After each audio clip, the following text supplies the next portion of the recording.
He lied to you. Didn't he? He did. Kwesi, thank you very much. I think we've had a wonderful 4-day session. And I always cherish my Fridays, don't you?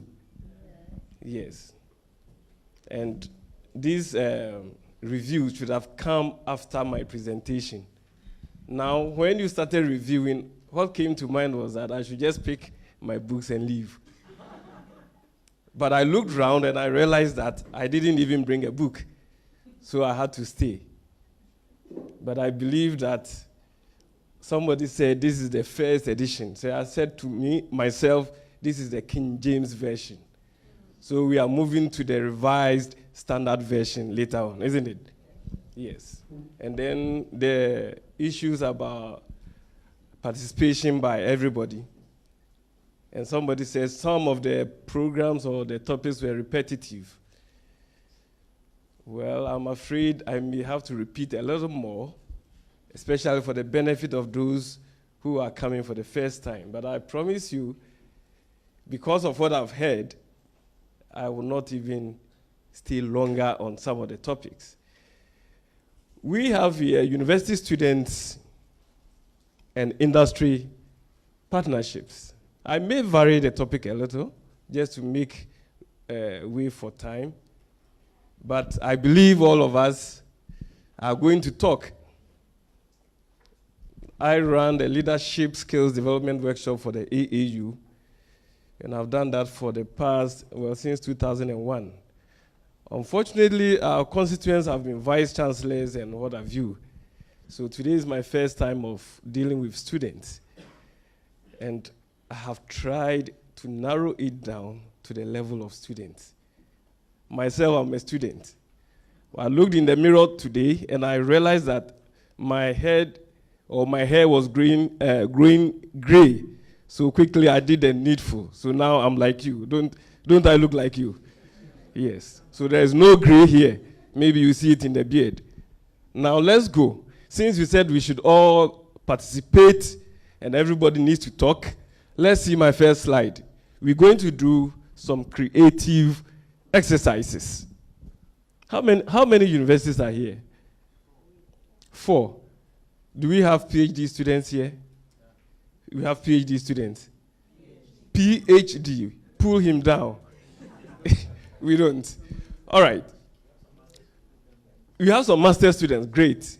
So we're going to do some creative exercises because they said we go to our rooms and we don't do anything. I want 3 volunteers. Good? My goodness. Okay, I'm having 4. No problem. Just come. Just be careful because what we're going to do, should we do it one after the other? Okay, now, let's go. This is the question. Can you kick with both legs? Demonstrate that. You need a full mattress at your back? Can you? You can't. Go and sit down. Thank you very much. Can you? Okay. Good. She tried. Okay, thank you very much. Okay. You see? Right. Thank you very much. Yes. You can't? You can. At the same time. Mm-hmm. Thank you very much. So that's the first exercise. Next slide. We just move on very fast. So you see one form of kicking with both legs. I didn't give you the format. I said just kick with both legs. And the lady was very creative to the extent that she held somebody and kicked him with both legs. Oh, clap for her. She did very well. And this is what I was expecting from you. So the lady just put her hands down and she kicked with both legs. Next. There you see a martial artist kicking with both legs. She needed something to really attach himself to. The next one, and this is a swimmer. So it's another form. So no matter what you are told to do, you need to be creative by thinking out of the box. The one who tried to hold nothing and to kick at the same time nearly failed.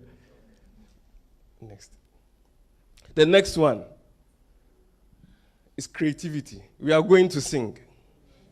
What have you seen there? Apart from Mr. Kwesi Sam, nobody should know. Apart from Kwesi Sam, who maybe knows the song. You all know the song? Okay, let's sing now. Good. Mm-hmm. Who will sing? Into the mic. Mall. Mall. Oh.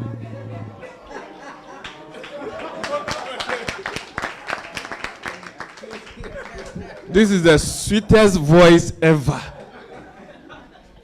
Great. So we have a great class. Today is Friday. We have to have fun and we have to live. We have to put smiles on our faces. So let's go to the next slide. Now, after the paracetamol, which we all know how to sing, I want somebody to volunteer to sing the leadership training song for this class. And these are just the lyrics of the song. Who would opt to sing this? Somebody from... Okay.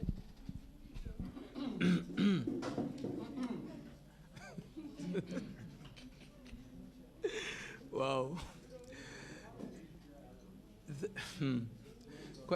No, he can sing. No, you opted to sing. Can you give me strength, eh?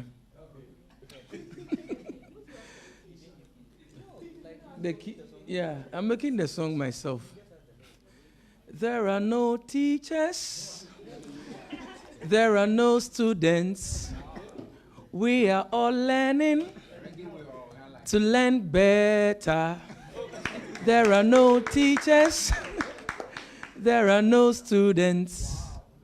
We are all learning to learn better. Da-da-dum.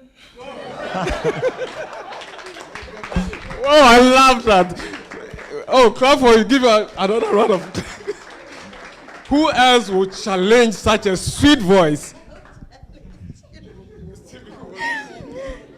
There are no teachers and there are no students. We are all learning to learn better. Wow! Wow! And you have such talents here, and you don't know? Thank you very much. I think we have to form... Who? Wow. Please get ready for the King James version of the song. There are no teachers and there are no students. We are all learning to learn better.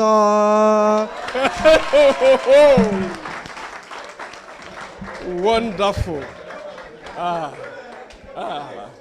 I think yes, this is the remix. Oh, I love this group. I love this group of leaders. I wish the other 68 university reps were here. Because, you know, Ghana, we have so many higher education institutions. But to have just 4 or 5, well, maybe the room is not big enough to accommodate you. Next time, we should consider the National Theater or the Conference Center. Right. So what have we learned so far? Now is going to be the engagement session. Because since all of you want to talk, I will just look at whoever is not so active and then give the person the microphone. But somebody is active. Read. Okay. What have we learned so far? Who is a leader? Leadership is the ability to transform one situation into another. A leader does not necessarily run in front and ask others to follow. He rather convinces the others to join hands with him and they run together. I guess this is what you learned, isn't it? I learned because I have been monitoring everything somewhere in my small corner in this building. All that I could hear running through was that leadership is about influence. And I thank all the speakers. I listened to Fred Awa, I listened to Professor Goski, I listened to Kwesi, Comrade Ajay, and co. And they spoke well. So I'm just here to wrap up. I think you people have seen this picture somewhere on social media. And it speaks to what leadership is about. It's a leadership is not about size. It is about knowledge and wisdom. But there are key cardinal points of leadership. And you could see that the art of communication is the language of leadership. Communication. However, everybody can really communicate. You can send an email. You can shout. You can call. You can sit together and talk. But if you don't connect, that connection is very key and critical. So connecting is all about others, not about yourself. Let's connect. And that's the essence of workshops. We come to connect. Workshops, in my parlance, is to working and shopping. Here you're always working. I don't think you've even gone to shop. But AAU workshops are essentially to gain knowledge and to connect, to network among yourselves. Leaders don't always lead in the front, and leaders never cross the finish line first. I want to draw attention to something because this is very critical, especially when we talk to vice chancellors, that there are different levels or layers of leaders. And the first layer is the positional leader. You may have been voted into office as the president, the secretary, or whatever. It's just a position, right? Right. So, for the positional leader, people follow you because you are the boss. You've been elected. Here, getting a leadership position does not really make you a leader. Read the next slide. Or makes you a good leader. Thank you very much. So you can have a good leader, you can have a bad leader.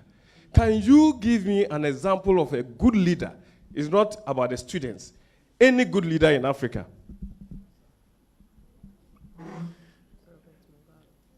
I'll say Nelson Mandela. Okay. Any good leader in Africa? Somebody has said Nelson Mandela? Kwame Nkrumah. Kwame Nkrumah. And any bad leader? Bad leader. No comment. No comment. Any bad leader you ever know of? Idi Amin. Wow. I hope there are no Ugandans here. Well, okay. Well, now the second level of leaders, as you can see, is the permission level. The permission level leaders. And here the cardinal points are that you can now connect with people. Here you begin to develop relationship skills. So the first one is you just get appointed, but then you have to connect with people. You have to develop the relationship. And you have an attitude of servitude. Because you have a relationship, now you can serve. In the interest of time, let's go to the third one. The third one is the production level leaders. And here, what are the key words? Is that you have to produce results. You create a momentum for problem solving. Now, I'll avail the slide. So I want the class to move on, and we'll move on very fast so that all of you can leave. Today is Friday. And then the fourth level of leaders is the people development level. Here you appreciate that your assets in the group are the people. The people. So knowing that the people are the assets that you are working with,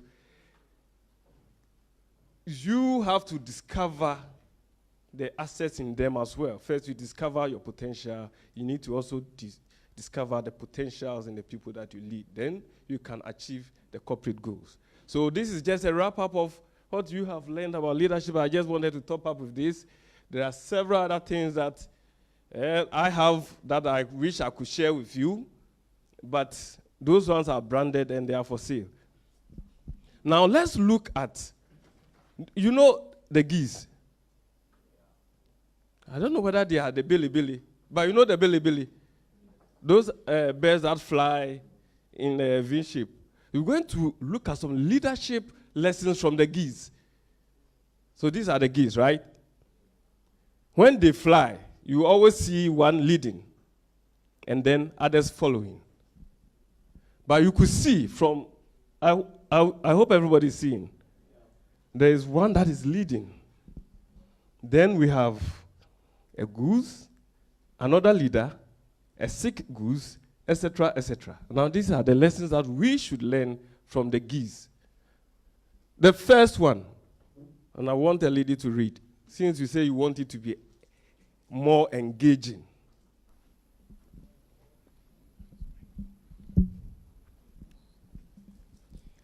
Leadership lessons from the geese.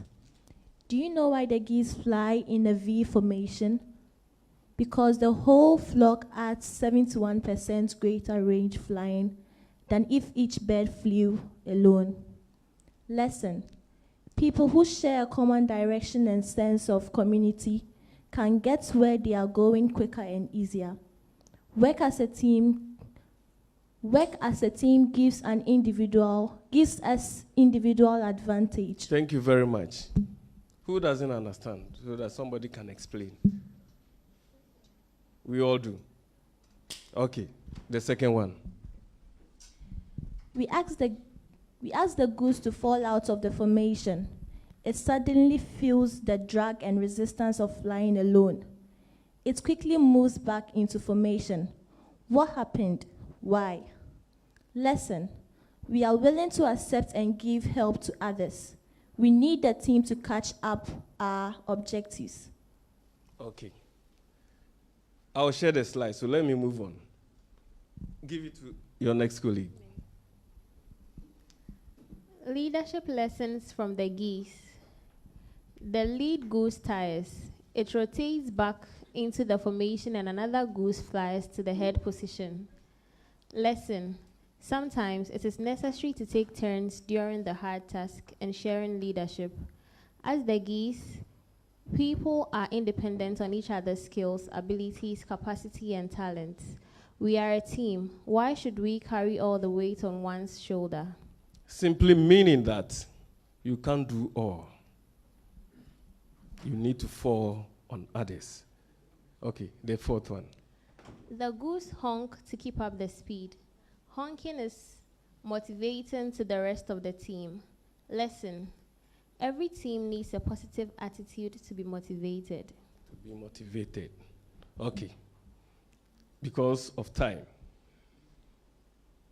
Who reads? The ladies have nicer voices today. Okay, a lady has opted to read the fifth lesson. A goose gets sick and two geese drop out of formation and follow it down to help and protect it. They are still with it until it dies or is able to fly again. Lesson. If we work as a team, the individual and collective objective will be achieved, being much stronger than anyone else. Thank you very much. These are self-explanatory. If not, please, since you are working as teams, go back. I'll share the slides, as I said, and absorb these. Now let's go to the leaders in our universities. It's not just the VC is a leader, but rather anybody with the capacity to effect change in the institution.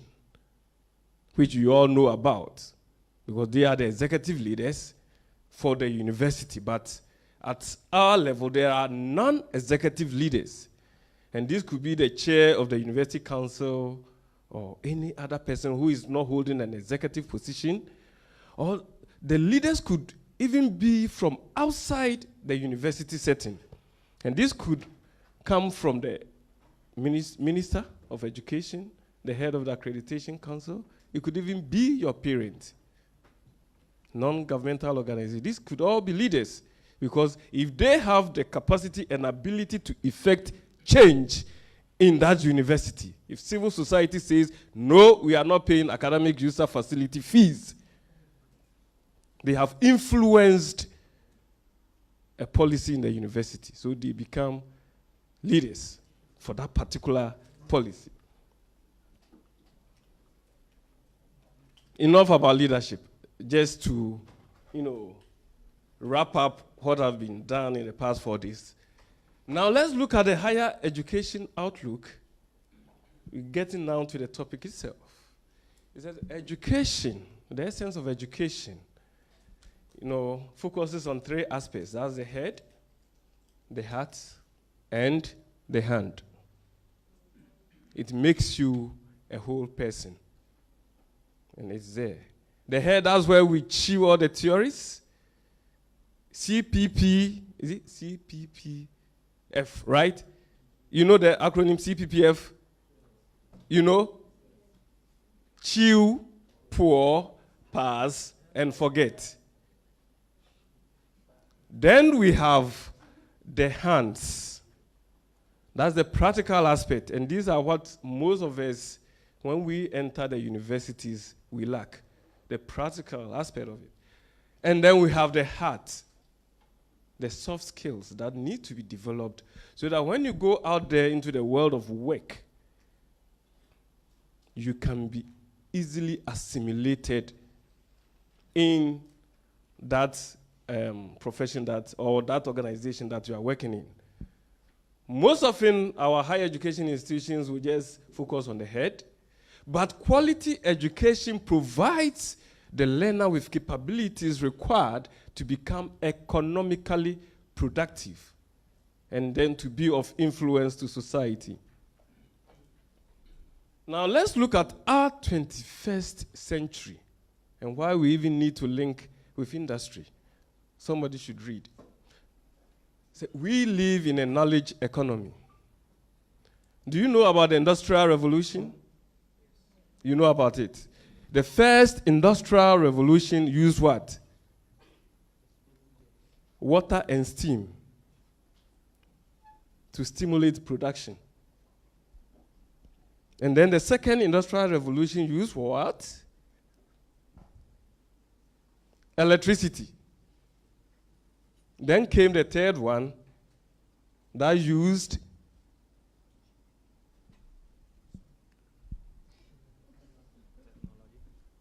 technology. And now we are in the fourth industrial revolution and have progressed beyond just the technology. We are in a digital age. We are in the era of robots and artificial intelligence.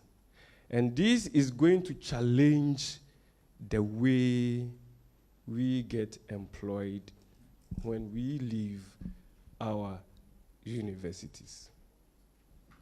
Because things that you would have done manually, all the calculations are being done by machines. So what do you do when you go out? Are you going to compete with them? And the last point is that the quick pace of these radical changes make it difficult to predict even the immediate future. You don't know what will happen tomorrow. The question is, and the one from PUCG, will robots threaten jobs? Sure, it will. How?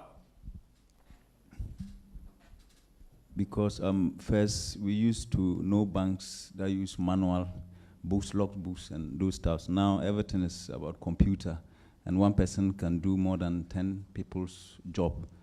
And for that matter, there is no need for another employment, and so it will threaten. Do you agree?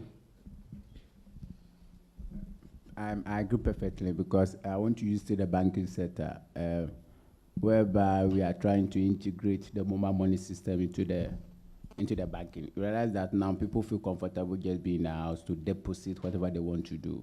So those who be in the front desk to help people when they want to deposit those things will be laid off automatically. So when this comes in, definitely the chances of graduates getting job, I'm afraid. Maybe somebody disagrees. Yeah, I disagree. If we improve ourselves, these robots won't threaten our jobs. If we see that we control the robots, we tell the robots what to do. So we find ways to tell the robots, okay, do this. If you go to the bank, as he said, the computers are not just there. People operate them. So if you are able to operate the computer, you'll be employed to operate the computer.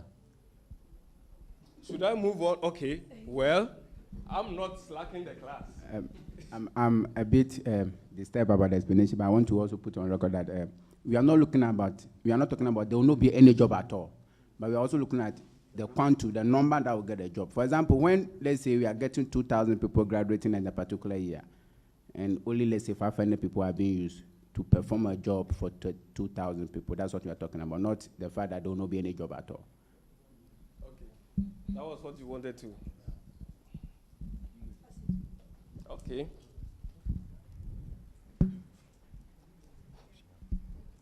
Okay, so I think with the issue of robots threatening jobs, I think if you look at the history of man, whenever there's a new technology that arises, definitely people would lose their jobs.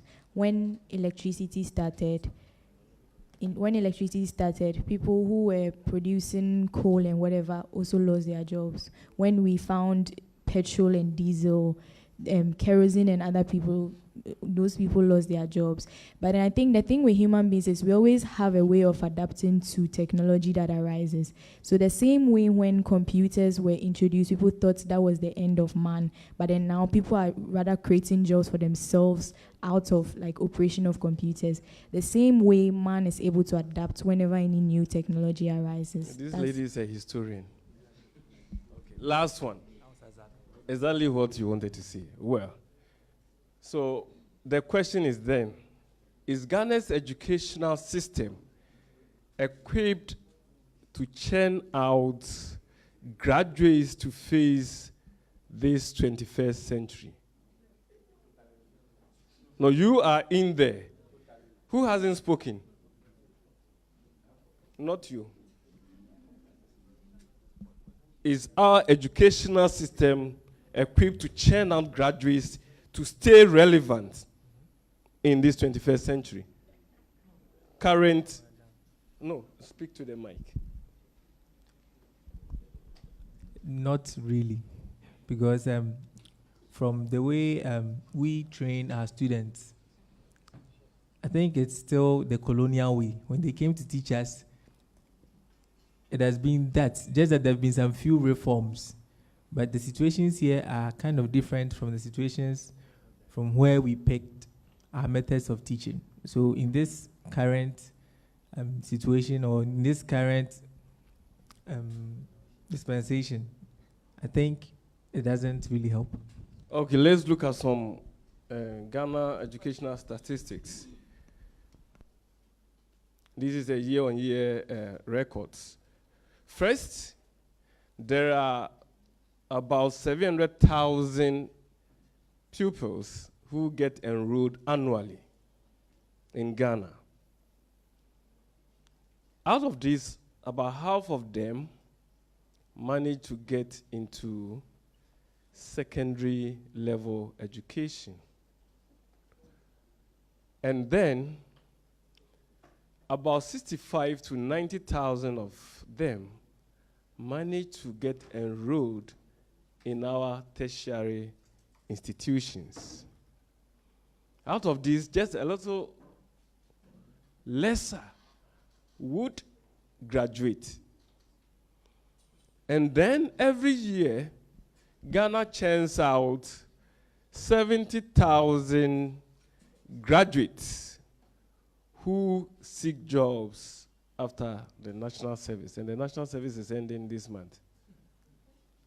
So those who have gone to do national service, 70,000 are out there and will be looking for jobs. But according to ISA reports, just about 7,000 of them would gain employment immediately.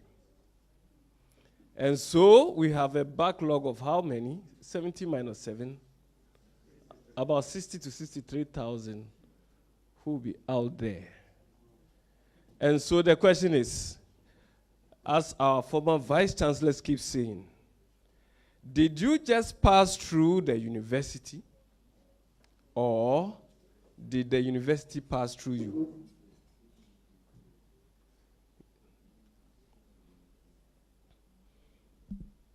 Then arises this issue of graduate unemployment. But the issue is that unemployment is not restricted to Ghana or to Africa. It is a global phenomenon. We also need to make a distinction between unemployment and unemployability. They are two different things. Who will read? Okay, Sami, I think you haven't said anything. Let me hear your voice. Just read. Distinction has to be made between employability with employment. Employability is the ability to continue to find work, a lifelong, continuous pursuit, because you have the skills. So no matter where you are able to find work, not just a job, able to find work. The next one. Employment, a cloak donned after graduation. Mistake often made is the graduate must always practice in the field of their primary instruction. Okay, just stop there. Who understands that? You must always practice in the field of your primary instruction. Meaning what? If you learned accounting or anything related to the money sector, you have to work in a financial institution rather than, like, the mistake is that if I learned nursing, I have to go and work in the health sector, compulsory, rather than being able to do something else if I don't get a chance to enter the health sector. Thank you very much. He said it all. If I went to learn law, it is law. That is it. But the last bullet is more employment prospects open for those with portable skills to other professions. You have a question? Okay. Your colleagues will answer. Per the explanation that my colleague gave, I want to ask why the need for specialties like specialization. Okay. Why do you need to specialize?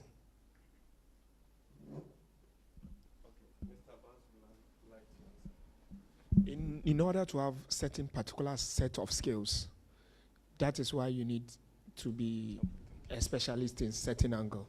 But that doesn't mean that you shouldn't have ability to do other things or to find ways to do other things if there's no available opportunity in your specialty. Exactly. First, you need to at least gain some basic knowledge. So you go for a particular skill set. You understand? Then, I said, you should have portable skills. Somebody should have been here 2 days ago. I don't know if you know Niels Armstrong Motagbe. Do you know him? He was CEO of House of Oak. My colleague at Legon, he studied zoology. Now, he does media.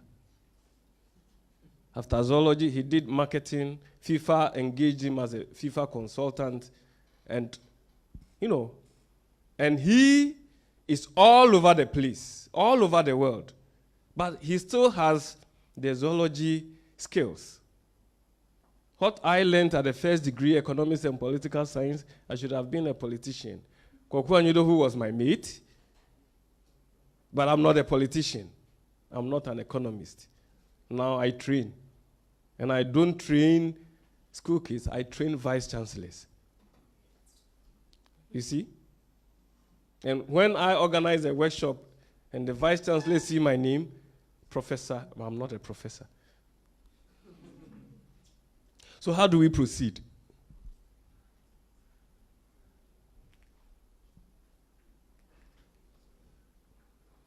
That's the case for the linkages with industry.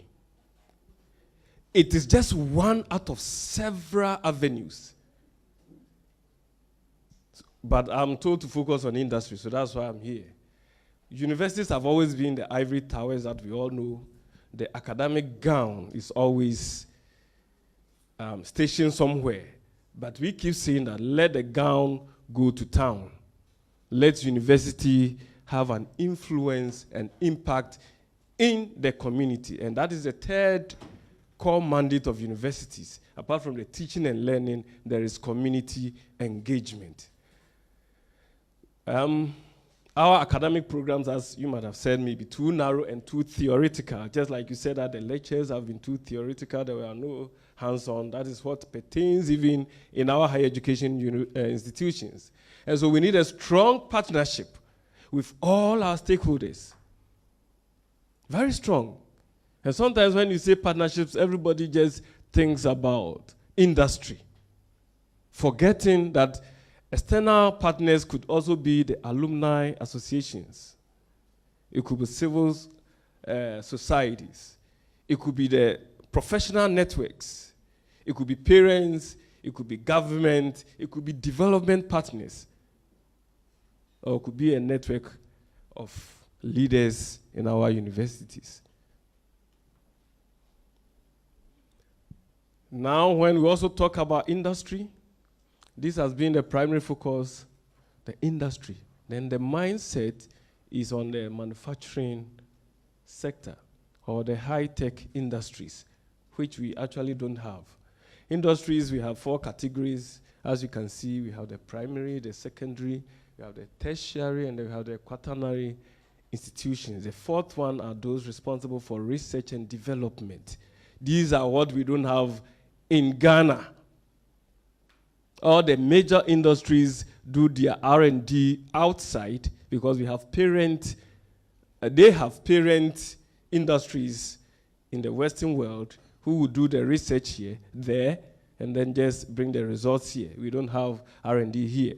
So I would rather prefer that we use the term productive sector instead of industry, so that we can cover the non-public service, we can cover the public service, can cover construction, the trade, accommodation, and other services. Because when you go out there looking for industry to partner, and you forget the small and medium scale industries, which contribute about 70% of our GDP, then we have really left out a huge chunk of the stakeholders that universities need to engage with.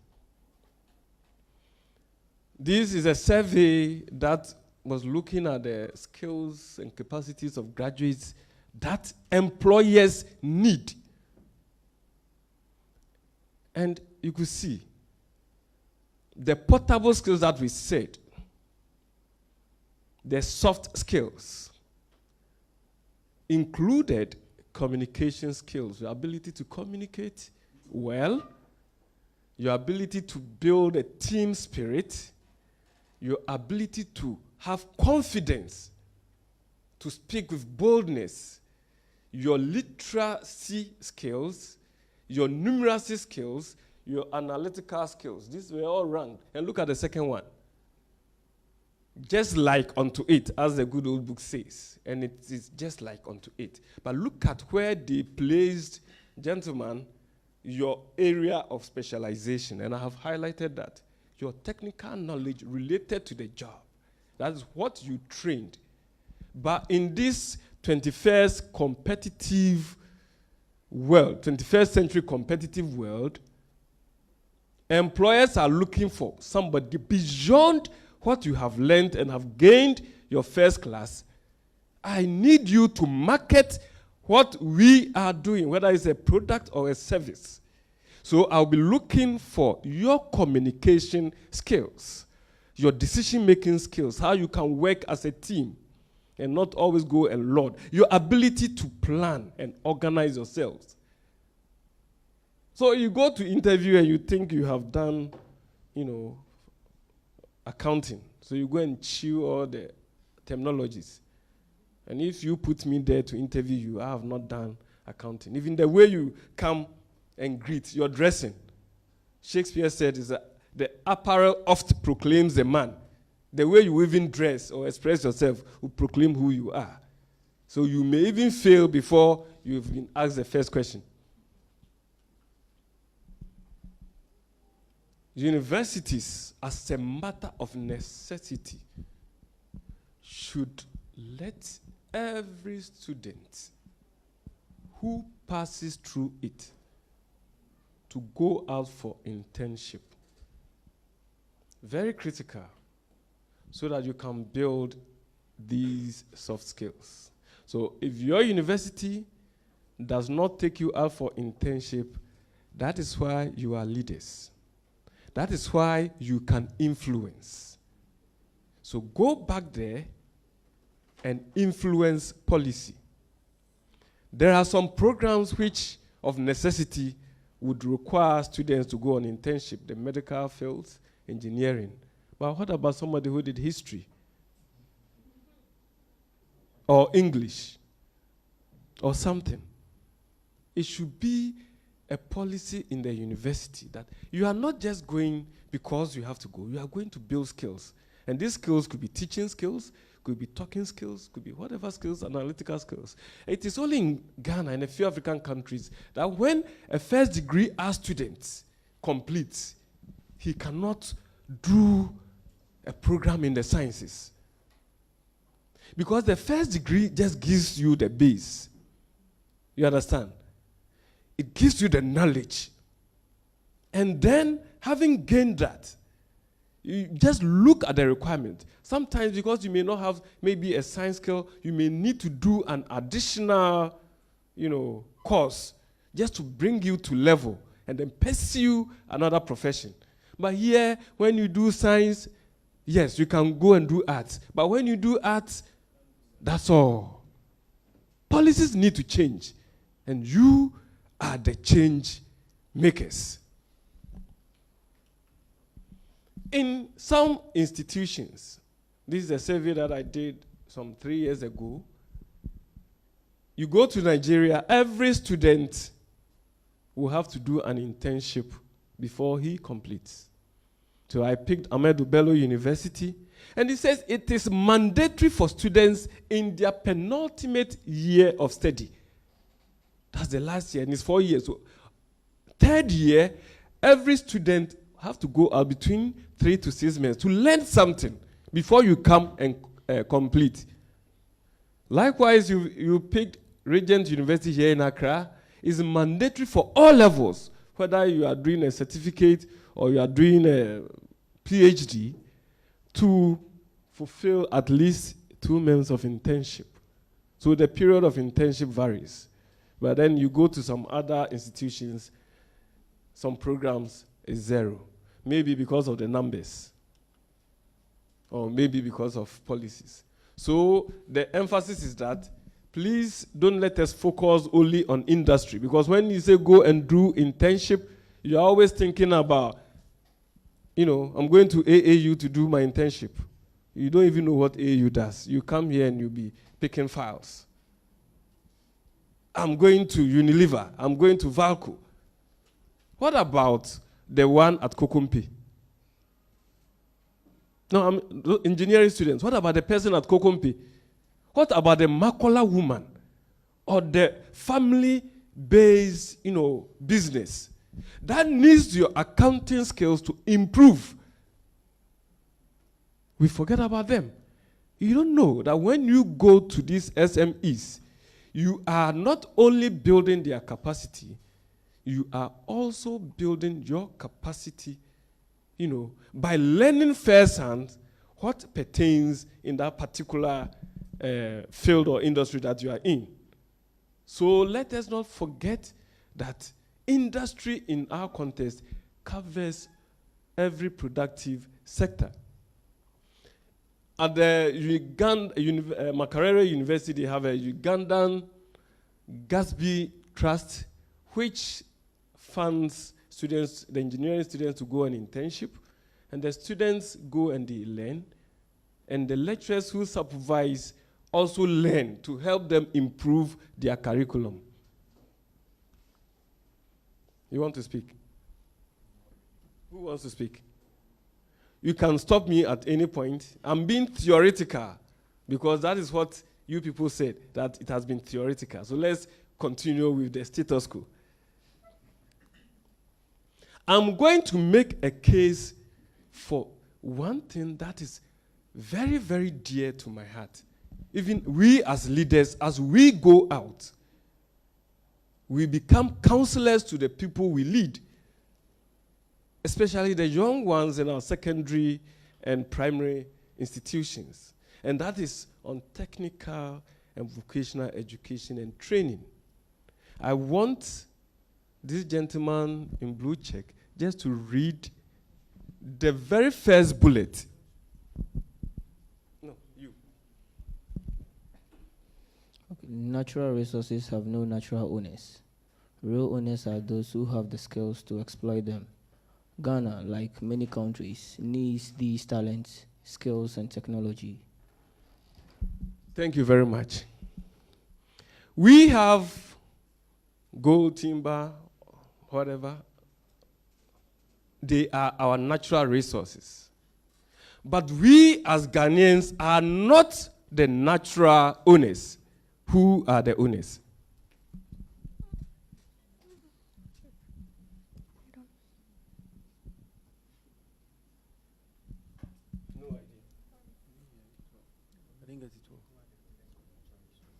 Yes, if you don't pay attention, this is what I'll do to you. I think it is trying to say that those with the technology and the resources to extract, so basically it's about the Western countries that have the money and then equipment to extract it, the resources. Thank you. Perfecto. Correcto. And the skill. Because now we are just focusing on the skills. Everybody wants to go to the traditional university to learn accounting, whatever. And even the few who would do engineering, they just learn by the books. They are not so practical. Well, don't blame Ghana, we are a developing country. But then when the foreign expatriates, after they have brought in their equipment, they look around and they see that we don't even have the skills to operate simple machines. So they bring in their experts from outside. So for every plane that lands in Ghana, you would even see at least one Chinese, whether skilled or unskilled. And they are labeled as experts. Because we don't focus, or our policy has not focused on building that middle level technical know-how because of mindset about what technical and vocational education is all about. Do you want to say something? Yes, I want to ask a question to draw a distinction with the resources and the skills you are talking about. I'm a bit confused because even if the expatriate comes and you go to the works and whatever it is, you don't really see the so-called expatriate doing the real work. It's we, the Ghanaians, that make use of. So my question is it about the skills or is it about the resources? That's the problem now. Many of the expatriates, like I said earlier, they are in code. First, we don't have strong negotiation skills. You understand? When somebody is setting up a business, you said, give 40% or 50% or give a percentage of the employment to the indigenes. But first, we don't even have a database of who is doing what. And it's true. You will see Ghanaians doing the buga buga thing. You understand? But the expatriates taking the chunk of the money away. And we learn on the job. I don't want to go deeper because many of these people who are employed may be unskilled labor who have, found a means of doing something so well that the person has specialized. And after specialization, if our institutions should focus on picking these people, they could add value to them. But then you go and they say, you don't have maths, you don't have English, so you cannot even qualify to read a certain program. I don't want to use a word, but that is a policy of yesteryear. You go to Germany, do you know the percentage of students who go into the traditional universities? It's just about 10. The rest are into technical universities. And that is what has built their economies. And we are here and struggling. Somebody has been at Kokompe and knows how to mold something like Apostle Safo. And he just wants to go to the university to learn a little English so that he can articulate well, and you come and put barriers. So the person remains where he is. That is where we, as students, when we go on internship, these are the things that we have to go to upgrade, to learn, to improve upon. I hope I'm making sense. Thank you. And we have had a wrong notion that the senior high school offers better education. Yes, those who go to technical schools, vocational schools, they are, I don't want to use it, but that's the notion we have. The population of Ghana is going to double in our 30 years. So if you are 29 million, just be thinking about 50 to 60 million in 30 years' time. This means that we need to improve upon our infrastructure, roads, schools, buildings, etc., etc., etc. We are not going to need all the accountants, and since I told you artificial intelligence is here and they are competing with us, we are going to need the technical people to help us build this and even design these artificial intelligence and man them. So let us forecast. Maybe in 30 years, some of us who are over 40 may not be here, but those of you lower the ladder, forecast for the next generation. You want to say something? This issue has been talked about again and again, and it's on paper. Sometimes when I go to places, because sometimes even when you say it, I don't know where it gets to. Because our leaders knows this. But the kind of attention given to technical education is poor. You are looked down upon when you're a technical student. Even ourselves. I won't even go far within our room. These are four corners. We don't regard technical students. Now that they are saying they are upgrading polytechnics into technical universities, they are happy, but go and look at the courses they are running. They are running marketing, they are running whatever, and even their core mandate is being looked upon. So are we sure? Are we very serious that we want to do this, or just talk and giving the names, acronyms? Talk shops. It's all over. Very great points. That's why we are here. We are also leaders. Let's influence policy. Go to a typical, like you said, they are running courses because they needed to survive. The equipment are so obsolete 30 years ago, they are still using it.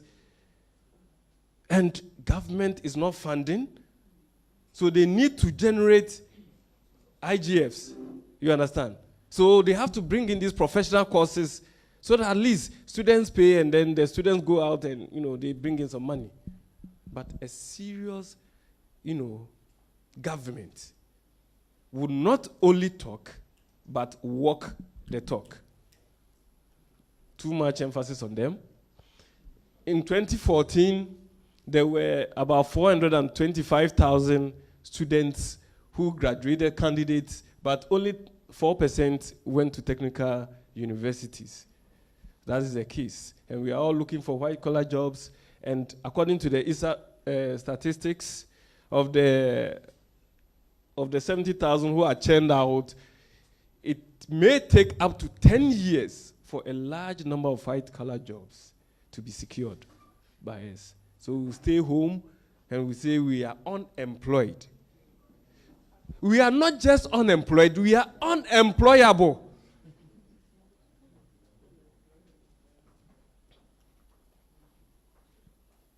So we turn to entrepreneurship. And now every institution says we are doing entrepreneurship. Entrepreneurship calls, entrepreneurship this thing, and mainstreaming. But then you ask yourself, what is entrepreneurship? You should note, entrepreneurship is not just an alternative to employment. Entrepreneurship is about thinking out of. When somebody is selling dog chains, and you just go and set up a dog chain shop, you are not an entrepreneur. You get me? You are not. Okay. So what is entrepreneurship? I won't ask you. Look at this elephant. There were 6 blind men in Hindustan. I think you people know the story. Some of you know the story. They were told to describe an elephant. But because they were blind, depending on which part of the elephant they touched, they described, the elephant is like a spear because he touched the trunk. The person said it is a fan because he touched the ear, the tail, the one who touched the tail. I know the elephant. The elephant is like a rope. So when we say entrepreneurship, it has different meanings, different definitions, or whatever it is. This is Harry Ford. You people may know Harry Ford. He says, whatever you think you can, or that you can't, you are usually right. I'll come back to that definition. It's just like Proverbs, the good old book, 23 verse 7 says, as you think in your heart, so you are. So whoever you think you are, so you are. Sorry. The narrow definition of entrepreneurship is that, let's go and set up a startup business. I'm an entrepreneur. I go on air and we're talking, yes, Or it's also associated with, small businesses, SMEs. So these are all narrow definitions. We've gone beyond that. Entrepreneurship is the creation of a novel, and note the word novel enterprise that the customer is willing to adopt. New ideas, products, or even within the organization, any change within the organization. Where is it? Until they achieve concrete reality in the marketplace, it is not entrepreneurship. I'll explain further in the next slide. So entrepreneurship is about changing ideas into action. And it is all about mindset. Africa, we don't have enough leaders. We have so many followers. So entrepreneurship can be the introduction of a new product or a new quality of that product. This is water. When you are able to change maybe the taste or even the bottling to attract more, and it is accepted in the marketplace, you call yourself an entrepreneur because you have changed the quality of the product. Or you have introduced a new method of production. Everybody does it this way. But you did it another way, which is faster, more efficient. Or you have conquered a new source of supply of raw material. Like Apostle Sappho, when he was doing the engine block, you know what he used? The palm kernel. You understand? So at that particular moment, nobody had even thought of the durability of palm kernel. But to mold an engine block with the majority content being palm kernel, for that particular product, he became the entrepreneur of that product.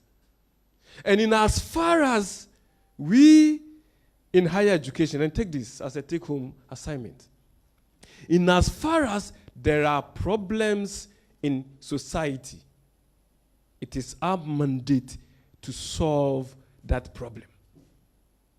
And we can solve it in a million ways. In as far as malaria is still a challenge, what has the sociologist got to do with malaria? What has the biochemist got to do with malaria? You understand? Think out of the box. Sociologist, what can you do?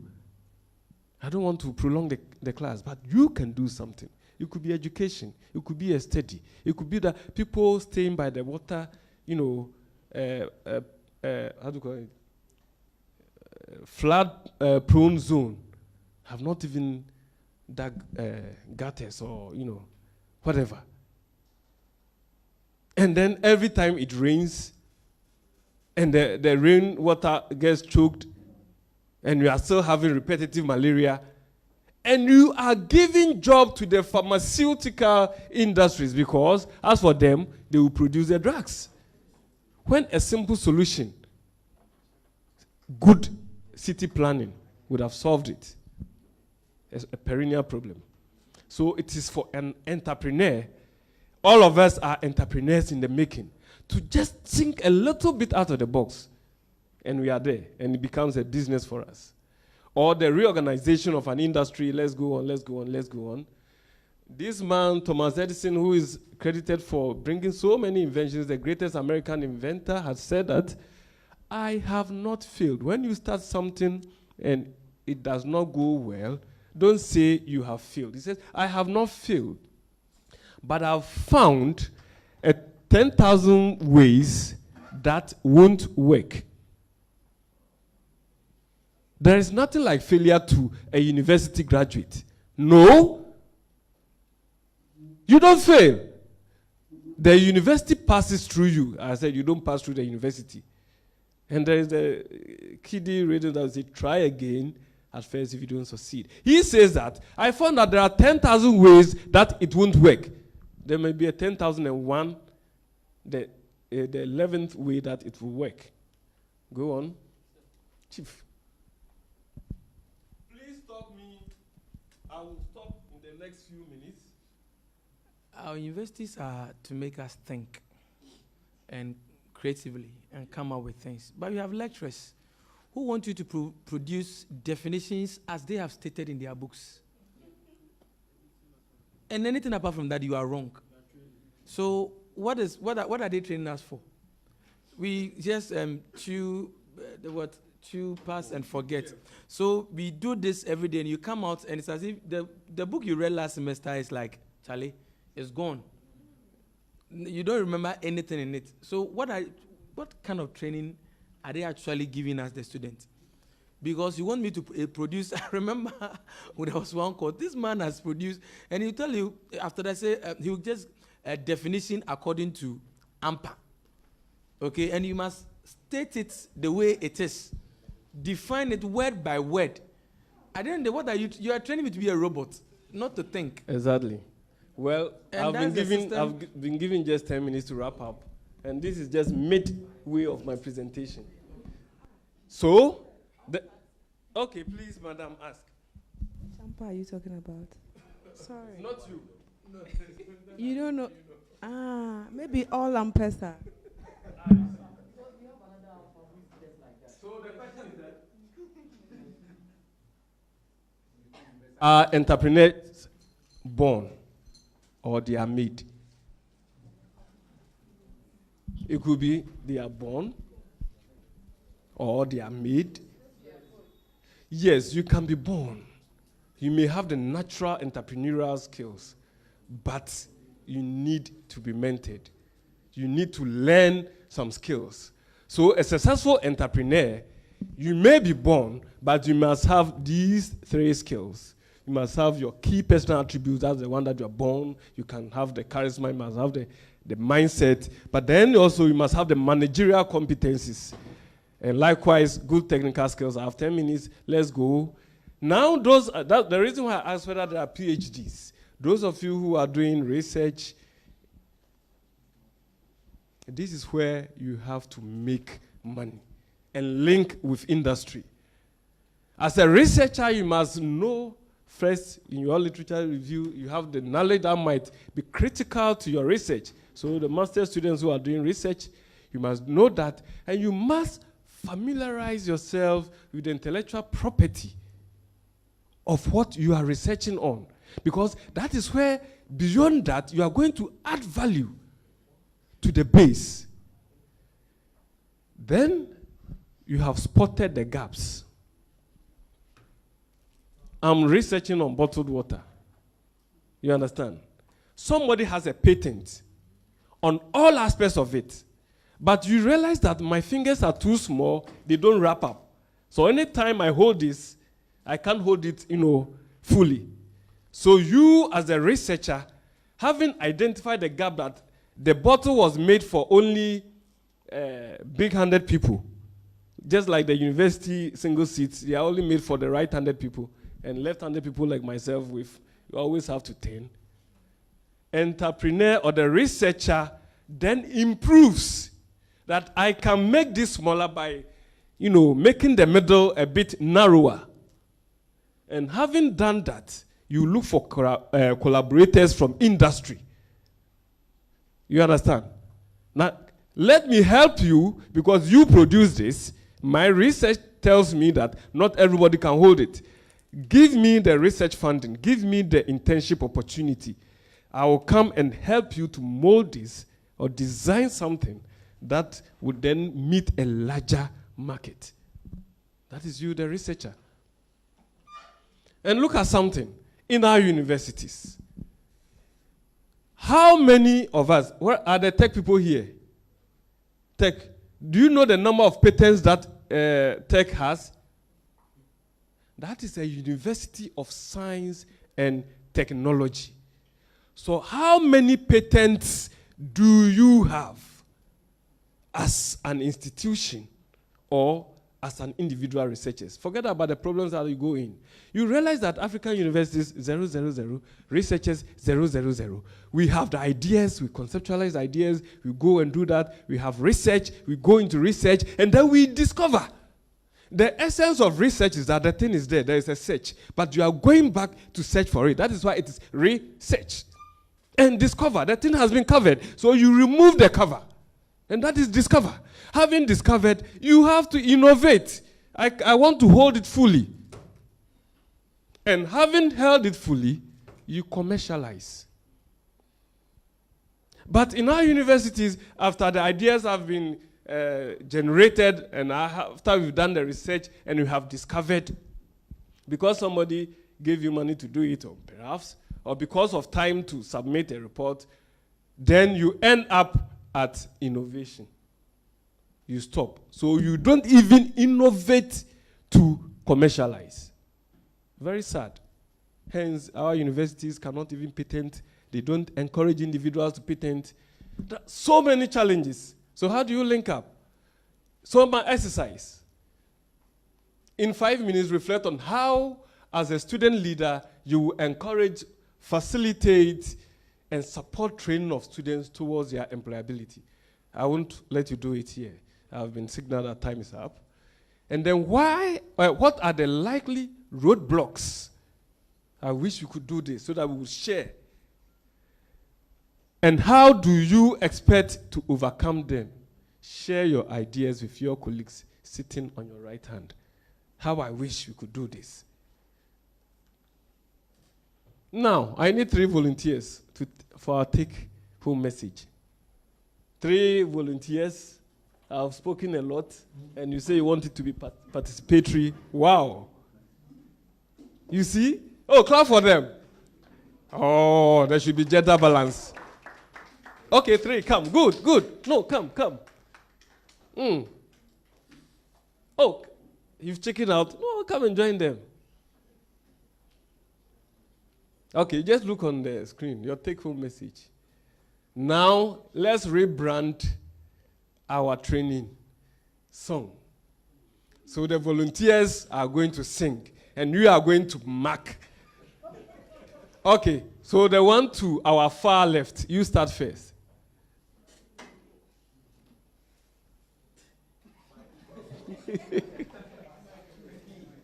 Oh, you want the mic? Okay, that is even better.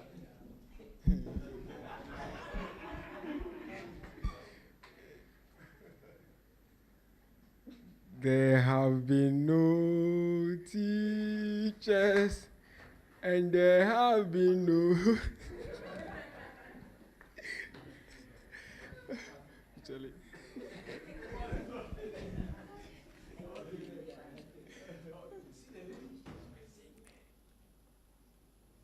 The same tune.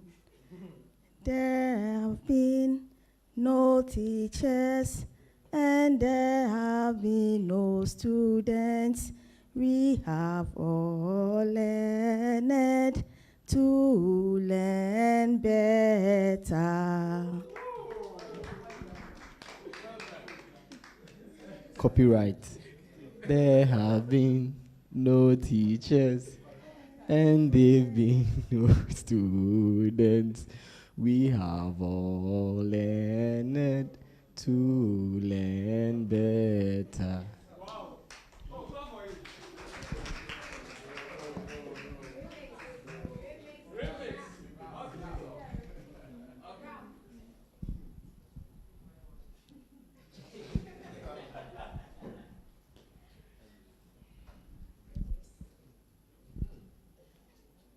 There have been no teachers, and there have been no students. We have all learned to learn better. There have been no teachers, and there have been no students. We have all learned to learn better. Oh, clap for him. Oh, clap for this team. Oh, thank you very much.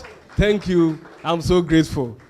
You know, we never had teachers here.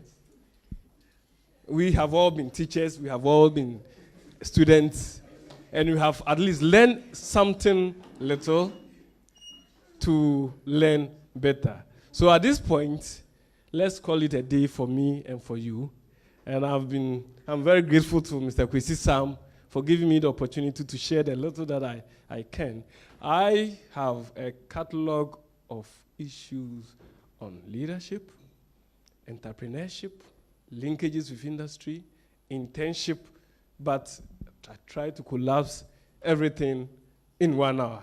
So thank you very much, and I say a big thank you. Thank you so much, Mr. Ransford, for such an insightful discussion and session. And his nickname is Mr. Odeneho. Yes, he owns himself, exactly. And he's been wonderful. We'll move straight to the next session. And that section is also going to be discussion, because it is supposed to lead us, come up with strategies and how we can lead our African continent. And so if you have the program, you can see directly that we are going to discuss driving the African development agenda through youth or through active youth participation. And we have one young gentleman who is just like us, has risen through the ranks of student leadership, and then he is a trainer. And so we are so much privileged to have the CEO of AAU Consult or AAU Groups, and he is going to lead us through this session. With a round of applause, let's welcome Mr. Kofi Ewusi to take us through that active discussion. And I believe right from there, we'll go on a break, and then we'll have the studio discussions here. We'll have it here so that we'll also have the opportunity to add up and ask more questions for the session. Thank you so much. Good morning. We give glory to God for such an opportunity, and I also appreciate Mr. Kwesi Sam for the privilege to be here. It's an honor to sit at the back and listen to all the discussions that have been going on, and it's thought-provoking and stirs my advocacy skills. And so I hope we're going to have more engagement and leave here with some takeaways and some things that we can do. So as Kwesi Sam said, I'm the Group CEO of Group Kofi AAU. I'm a consultant in development. I train, I mentor, I speak in conferences. I'm an author as well. These are two of my books. I just introduce them quickly. Love is Not Enough When Choosing Whom to Marry. It's a book that if you're not married, you must get it. If you're married, you must read it because it will help repair your marriage. It's a product of my own broken heart experience I had before I married and that of so many other people, and putting it together to save somebody's future. And the first sentence you see in the book is that who you marry matters, and it's a very heavy statement. Who you marry matters in the context of where you are going, in the context of your future and your destiny.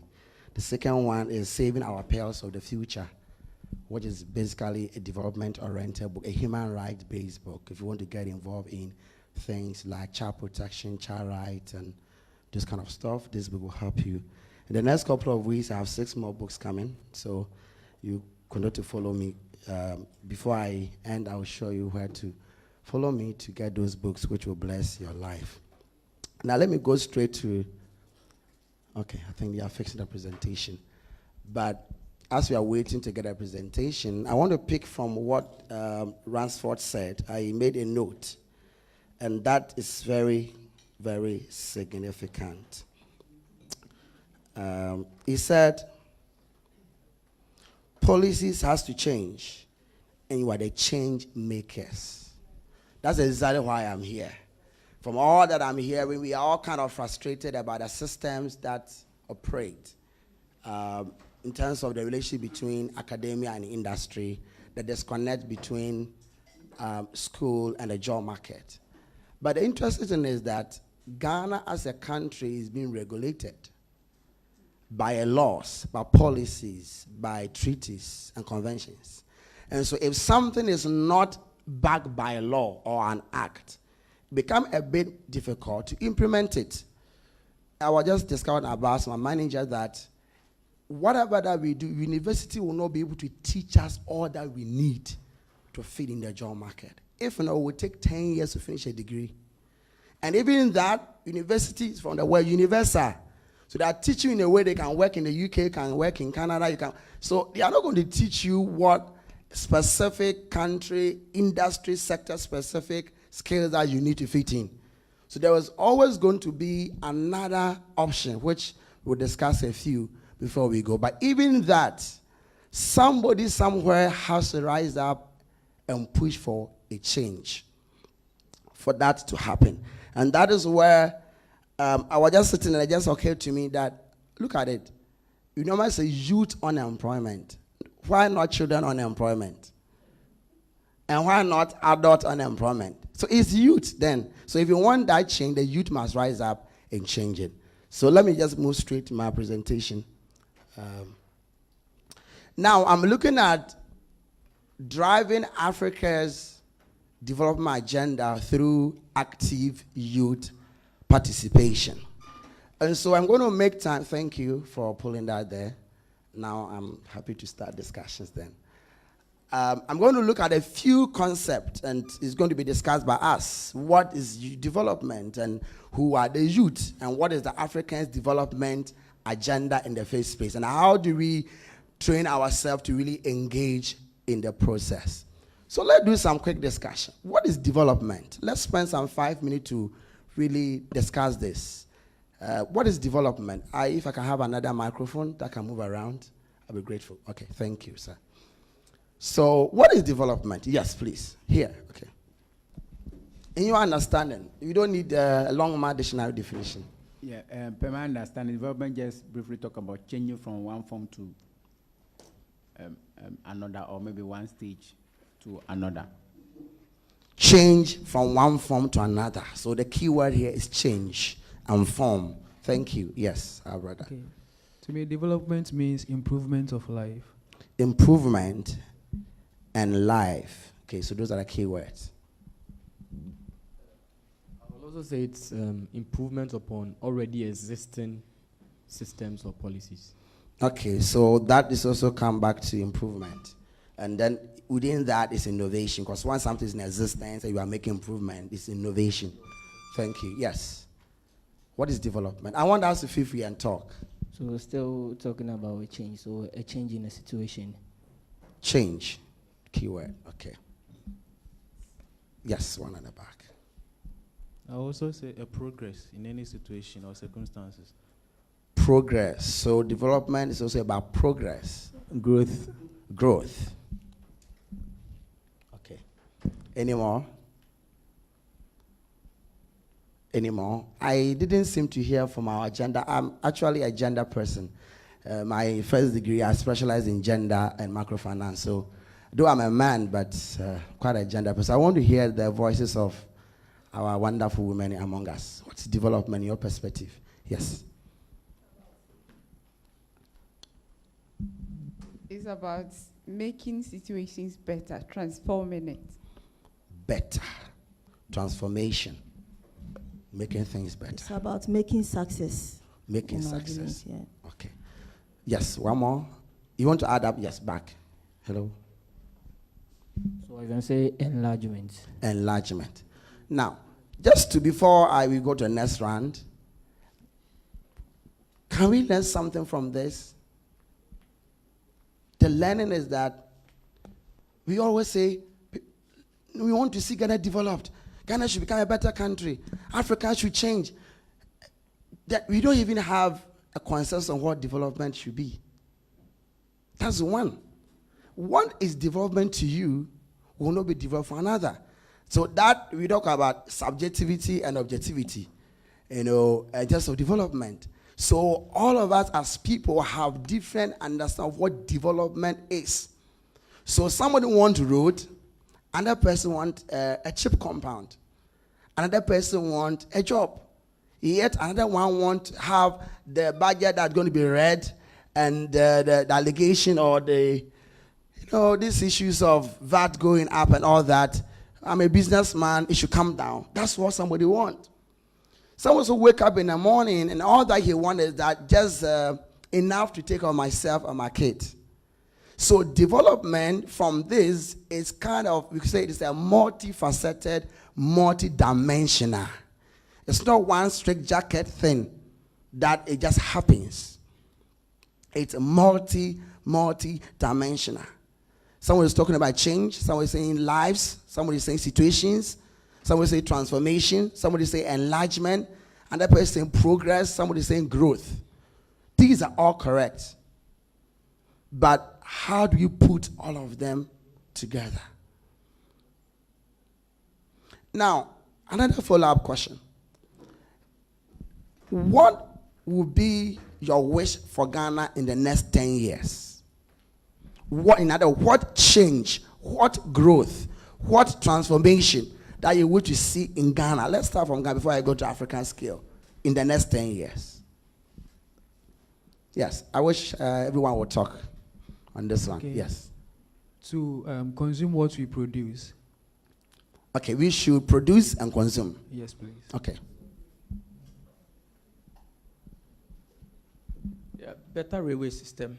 More reliance on railway system internally than this car thing. And what is your justification for that? Why do you opt for railway system? I thought you were going to ask us to get more Metro Mass buses, maybe improve our local airline industry. Now, there's virtually one airline locally, and so almost every month they are changing their plane ticket, their prices. But you are saying railway, why? Yeah, it's cheaper, it's faster, and it's accessible because it will create more cities when we're able and create jobs when we get into the railway system. Wherever there is a railway station, we can create a city there, which will also create jobs. So by so doing, we will expand the economy. Thank you. Okay, thank you. Yes. In the next 10 years, what change do you want to see in Ghana?